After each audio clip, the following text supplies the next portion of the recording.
नमस्कार मित्रों, जोहार।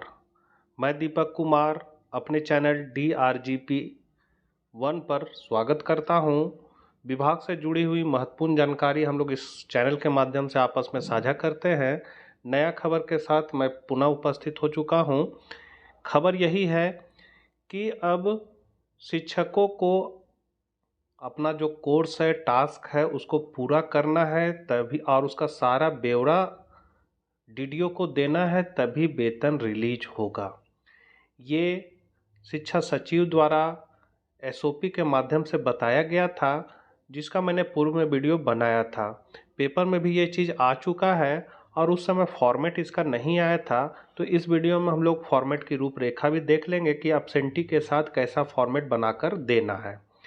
तो यहाँ पेपर में दिया हुआ है, हर महीने कोर्स पूरा करने पर शिक्षकों को मिलेगा वेतन। मतलब जो आपका कोर्स है, जो JCRT द्वारा एक कोर्स बनाया गया है प्रत्येक महीना का, उस कोर्स के आधार पर आपको पूरा करना है। आप और वो कोर्स को आप पूरा कीजिएगा तभी वेतन मिलेगा। पूरी बात को हम लोग जानते हैं कि झारखंड के सरकारी स्कूलों में हर महीने कोर्स पूरा करने के आधार पर शिक्षकों का वेतन भुगतान किया जाएगा। शिक्षकों को हर महीने अपनी रिपोर्ट देनी होगी, मतलब आपने जो काम किया उसका रिपोर्ट देना होगा।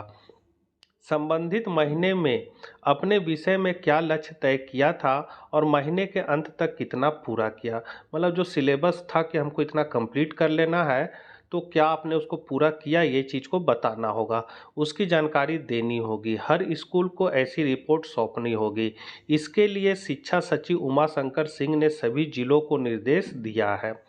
स्कूलों को रिपोर्ट में माँ, स्कूल, शिक्षक, क्लास टीचर और विषय अंकित करने होंगे। इसमें कुल कार्य दिवस, उपस्थिति व अनुपस्थिति बनानी होगी। इसके साथ साथ क्लास 1 से 12वीं विषय सिलेबस से लक्षित अध्याय, कितने अध्याय पूरे हुए, इसकी जानकारी देनी होगी। इसी आधार पर मई महीने से शिक्षकों का वेतन तैयार होगा। शिक्षा विभाग शिक्षकों की ओर से दी जाने वाली रिपोर्ट का रेंडमली सत्यापन भी कराएगा। मतलब जो आपने रिपोर्ट दिया है तो क्या वो सही है कि नहीं, वो उसको चेक कराया जाएगा। अगर रिपोर्ट के आधार पर पठन पाठन या उपस्थिति में कमी देखी गई तो संबंधित शिक्षकों पर वेतन रोकने के साथ साथ आवश्यक कार्रवाई भी की जाएगी। मतलब ये पूरा टाइट नियम है, जनरल डायर जैसा अनमंग। यहाँ पर ये फॉर्मेट आपका निकाला हुआ है, absent report of the teacher, मतलब absentee report of the teacher, मतलब शिक्षक की अनुपस्थिति रिपोर्ट। तो as per absent statement salary will be disburse by the DDO, मतलब अनुपस्थिति विवरण के अनुसार वेतन डीडीओ द्वारा वितरित किया जाएगा। उसके बाद यहाँ है नेम ऑफ स्कूल। यहाँ इधर है मंथ दिया हुआ है, यहाँ पर आप देख सकते हैं मंथ दिया हुआ है, जिस माह का आप बनाइएगा। नेम ऑफ टीचर, शिक्षक का नाम देना है। Class teacher, subject teacher. यहाँ पर है total number of working day, माने कुल कार्य दिवस की संख्या, मतलब कितना दिन कार्य किया। तो कुल कार्य दिवस मान लीजिए 30 दिन का है, तो आप प्रेजेंट कितना दिन रहे, उसमें अब्सेंट कितना दिन रहे, ये रिपोर्ट देना है। फिर है यहाँ सीरियल नंबर, फिर है class, subject, target chapter as per syllabus, मतलब पाठ्यक्रम के अनुसार लक्ष्य अध्याय, मतलब जो आपको लक्ष्य दिया गया था वो चैप्टर कौन है। फिर है completed covered chapter as on date, मतलब आज की तिथि तक पूरा या कवर किया गया अध्याय, आपने कितना कवर किया उस अध्याय को या समाप्त किया, उस चीज़ को यहाँ लिखना है। उसके बाद फिर नीचे है रिमार्क में एनी, अगर कोई टिप्पणी हो तो देना है। फिर सिग्नेचर ऑफ टीचर और इधर प्रिंसिपल या HM का साइन लगेगा। तो ये अब्सेंटी अब प्रत्येक माह देना है और इसमें सारा अपना रिपोर्ट समझिए टीचर का जाएगा। इसका शिक्षकों ने किया है पूरा विरोध। विरोध में देखिए क्या लिखा गया है कि इसका हम सम्मान पूर्वक विरोध करते हैं, क्योंकि यह न केवल हमारी पेशेवर गरिमा और स्वायत्ता को प्रभावित करता है, बल्कि यह शिक्षण कार्य की गुणवत्ता की बजाय मात्र संख्यात्मक मानकों पर केंद्रित है। शिक्षक कोई दैनिक मजदूर नहीं होते जिनका मेहनताना प्रतिदिन की रिपोर्टिंग या लक्ष्य पूर्ति से जोड़ा जाए। यह हमारे पेशे के मान को कम करता है।